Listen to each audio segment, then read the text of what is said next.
Hi YouTube, it's me, the Shy Pianist, or you may know me as Donald of Zephyr War Games, bringing you my Nationals Madolche deck profile. Now, I did finish 6-4 in the Swiss, and I came 147th out of 701.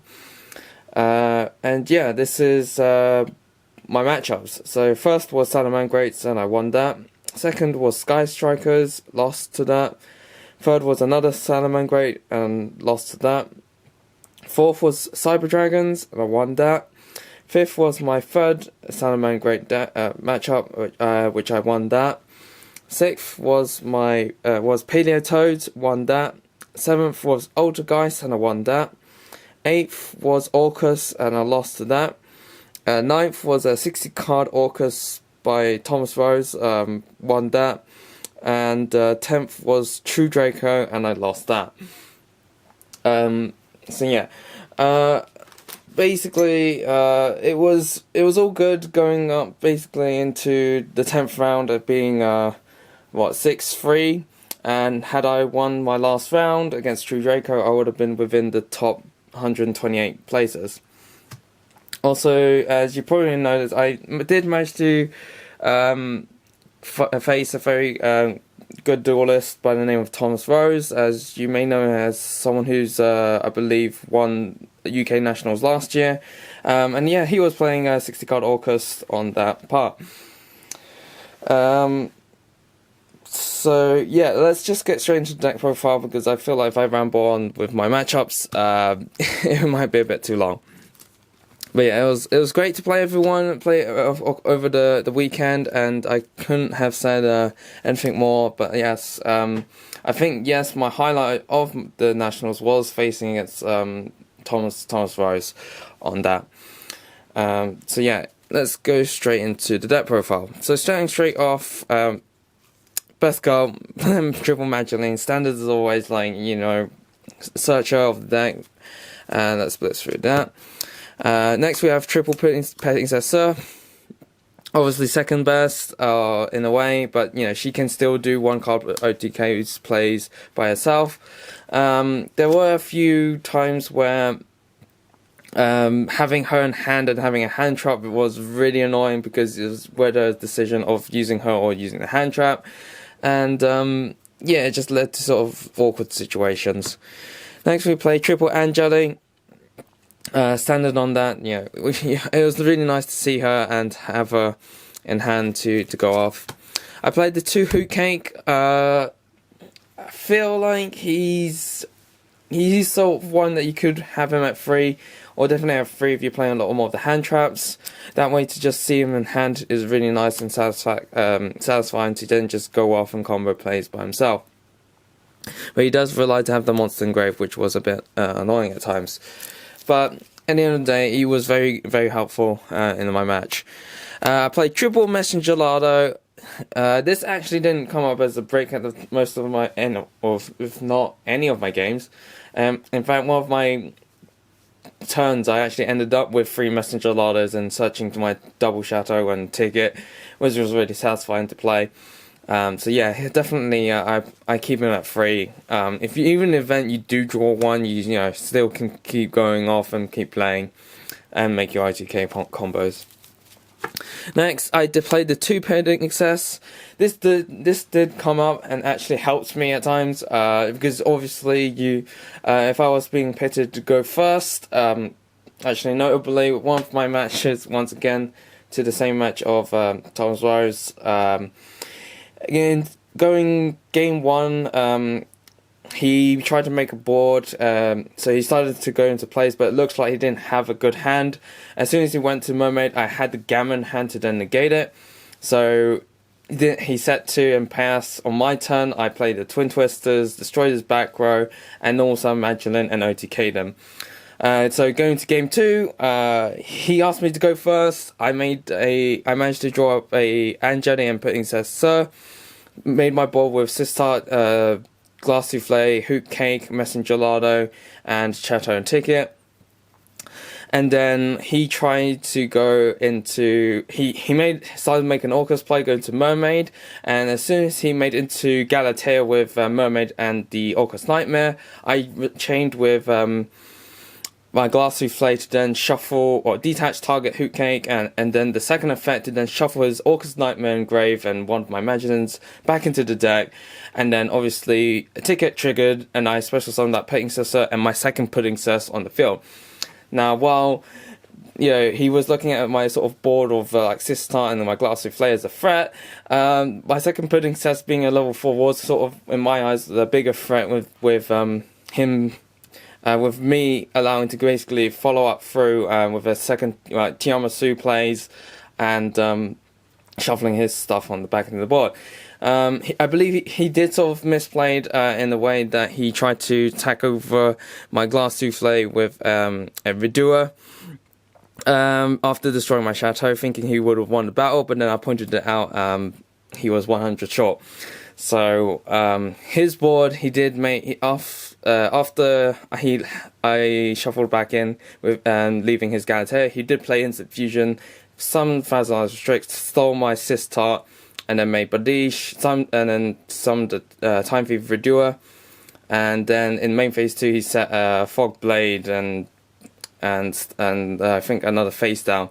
But back to my turn, I had a Kaiju in hand, so I Kaiju's Time Thief Redoer and make a first Tiramisu, that got Fog Blade, make a second Tiramisu, shuffle all the stuff, and then I kept shuffling back to the point where he had nothing on the field, and I ended up with a Borrow Load, 2 Chocolate Modes, a Hoot Cake, and 2 Messenger Lardos. Yeah, that was really it on that part. So yes, double Pudding Cess on that part. Speaking of that, I played the 3 Kaijus, 1 Gameciel, Kumongus, and Jizakuru. This did come up at times, notably for Paleo Toads. I Kaiju'd Totally Awesome, or I Kaiju'd the Orcus not Galatea, so they couldn't use the Crescendo, and that was generally it. It did really help out and just solve issues. And last but not least, for the monsters, I played the Gamma package. This, as I mentioned before, it did come out not as often as I would have liked, but yeah. And then the one driver did see this, I think, once or twice, but it wasn't too bad. So it did its job in a way. Onto the spells, I played the 2 Chateau and the 1 Ticket. 2 Chateau is lovely, like always have it at 2. 1 Ticket did come up with a hindrance where against Paleo Toads they played Dynamisk, banishing my ticket, and I didn't have a second one to follow up through, so that was pretty annoying on that sense. And I've noticed a lot of people are now playing Cosmic Cyclone, so I probably would advise to try and at least play a second copy of Ticket, if possible. Next, 2 Twin Twisters. Just generally for, back row hate. I didn't face any Mystic Mine, so that was good. But yes, Twin Twister did come up at times, and very much so. Playing Triple Cold by Grave, obviously, just timing hand drops. It did come out, I think, it did come out a fair amount of times, like either as Ash or Effect Veiler. It really did come up and help out a lot in some of my games. I think 1 or 2 of my standard games, I was facing against an opponent who knew what Madolches did, and as soon as I summoned Magdalene effect and then they effect and made into chocolate mode, they tried to effect veil on me, and then I went Called by the Grave, and then he went GG. and then that was game 3 from that one of those matches. Next, 1 Raigeki, 1 Dark Hole. These actually did come up and help out at times, just clearing boards and just or forcing negation. It was really helpful on that sense, especially when it came to Orcus matchups, and the 1 Interrupted Kaiju Slumber. Just getting out the Kaijus was really nice, and just beating over, which was really good. On to the traps, 3 Impermanents. This did come up every now and then, helping out, but against the only match where it really didn't sort of matter was I think more of the Altergeist, but because the guy didn't open up any Altergeist monsters much. But yeah, just infinite violence really does help. And finishing off with 3 for evenly. I didn't get to see this as much as I wanted to. I really wanted to see this much more. Against the True Draco in my last match, I did a goof where I wasn't really in a bad situation. Now, my hand wasn't all too great. I couldn't remember. I know I had like one play, but the True Draco player had like some sets, and I didn't want to risk like getting my play interrupted. So I drew for turn. The deck gave me an evenly matched, and I was just overjoyed and went to battle phase and activated it. However, the True Draco player had a Dark Bribe set.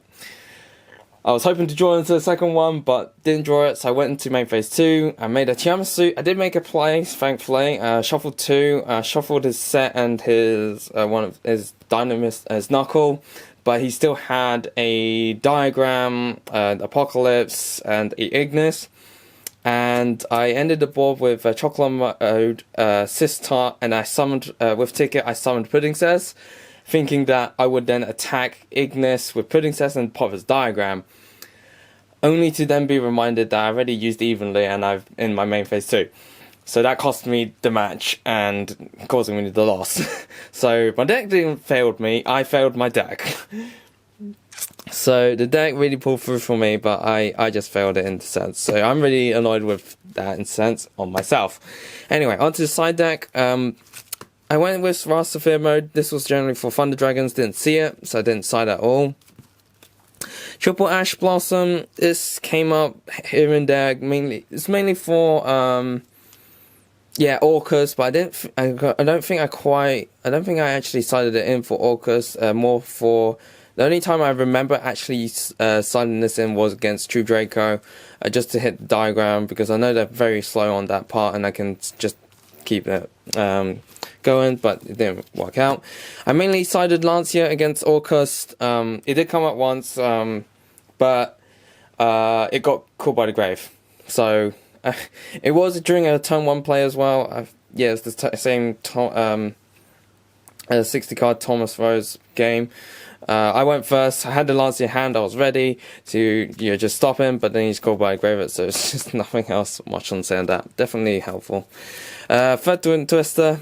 Very nice to have and see. Heavy Storm Duster is mainly for Mystic Mine, but didn't face any, so that was very lucky on that. Round it all off, Triple Red Reboot. This really came up mainly for the Altergeist matchup, actually.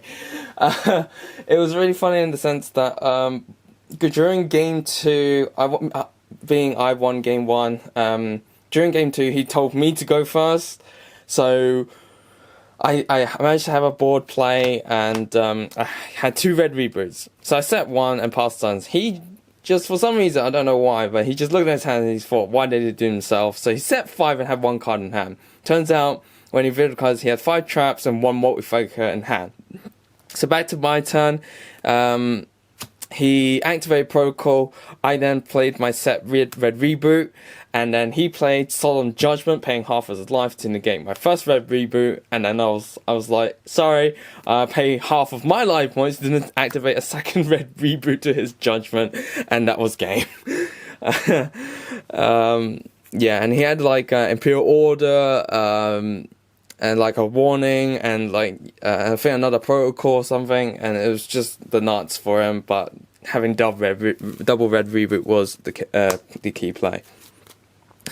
Extra deck, of course. Last but not least, I played triple Tiamatsu. I went to Tiamatsu generally twice, at most twice, but yeah, having a third one did help. In cases as I mentioned before, go first one, gets fog bladed or something, go into your second one. If not, go into your third one. It really did help to have 3. Glass Souffle having at 2. At most times, I feel like I now should probably play this at 3, because going turn 1 against Sandman Grace, Orcus, it really did help to, like, if they go to Orcus play, you just shuffle the Nightmare back into the deck as soon as they summon out Galatea, and, they can't really advance more plays after this, assuming they can't, further discard. So yeah, I would consider playing Glass Souffle at 3 for what she actually helped me out with. Triple chocolate mode. Yeah, she kind of one of the MVPs. Obviously, she just spams the board, and a lot of players saying she's not once per turn. And surprise was really happy to see. Triple Sistart.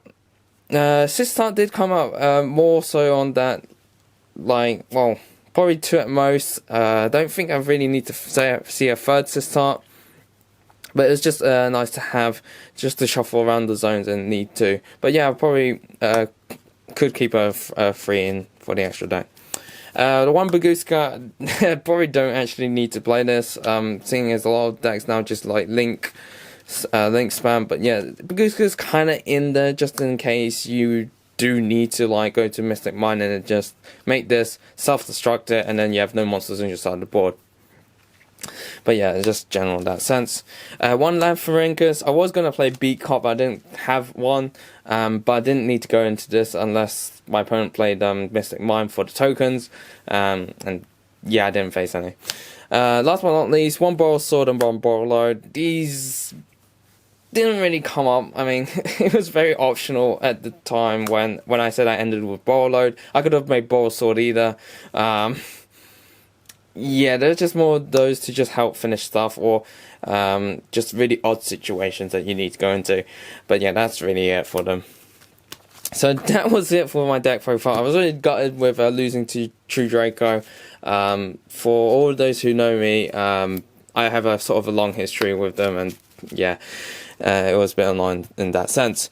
But so that was really it. So finishing with 6 wins, 4 losses as a recap. And yeah, everyone else did very well too. Shout out obviously to Carl, who also did got 6 wins and 4 losses as well. But I'm pretty sure if he will do a deck profile on his deck, but I'm waiting to catch on that. So thank you for watching. Don't forget to like, comment and subscribe. And as always guys, happy dueling!